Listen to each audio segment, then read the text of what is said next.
Summer Wells went missing exactly 3 years ago, on June 15th, 2021. We did not know Summer Wells or her family or anyone surrounding the case on June 15th, 2021.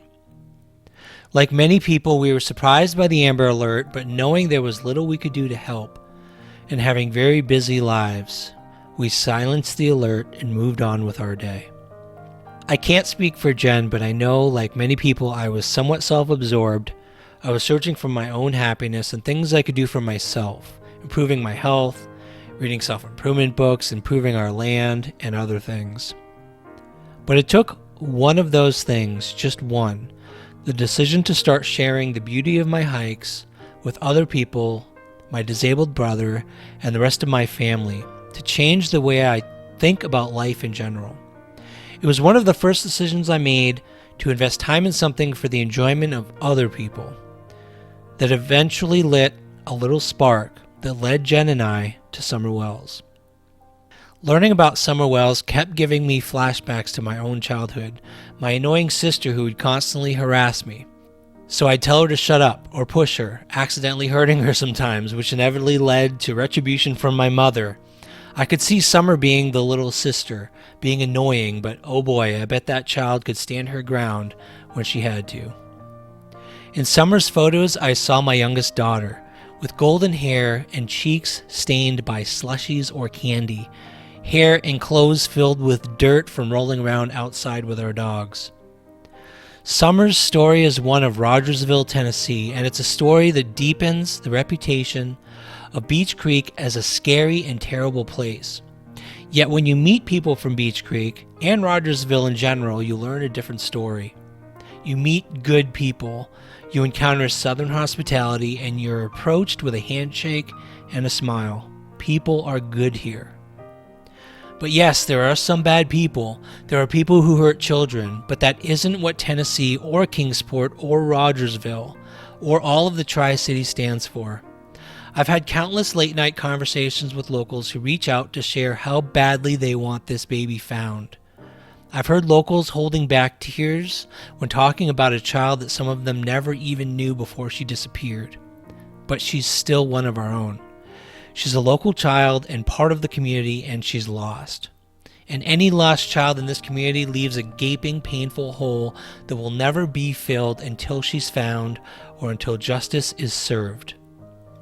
There are people who don't believe in God because he lets bad things happen to innocent children, and I get that. Children are pure souls, unstained by the evils we act out as adults. And taking of a pure soul seems inexcusable. If God is a God who is all-powerful and just, why would he allow such a thing? I'm not sure that's the right question. God has given us free will, and most of the time it's free will that creates evil on earth. God doesn't make those decisions for us. But unfortunately, as a human race, the effects of bad decisions by others ripple out across the world, and we all end up paying for it in some way. It's not fair, but it's how it is. But why should children have to pay any price? That's about as unfair and horrible as anything in this world. But unfortunately, that's how it is as well. But see, I don't think God just leaves us on our own to deal with all of this evil. I believe his divine plan is beyond human comprehension. If you read the book of Joel in the Old Testament, you'll read the story of one of the most righteous men of the times. Yet he was forced to suffer through trials and tribulations that seemed unfair and nonsensical, even to Job, who had faith in God's greater purpose and plan. Trusting in God's plan is hard. Trusting that the disappearance of a precious child could serve any purpose, greater purpose, is impossible to conceive. What purpose could that possibly serve? I would propose that a soul as pure as a child's may serve a purpose so great that it spans the entire world. How many people following Summer's case have made the decision to invest their own time and their lives in the pursuit of helping missing child cases?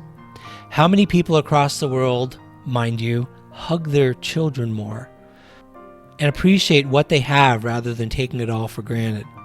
How many people in law enforcement have doubled down investments in technology and techniques that may serve to recover missing children more easily and much faster in the future? How many more people today pay attention when a child goes missing rather than ignoring the Amber Alert and just going about their day? Summer Wells' life might have been short, assuming she's no longer with us, but one thing that's certain is that no matter what the conclusion of all of this may be, the fact that Summer Wells was born has left the world in a much better place than it was before in so many ways.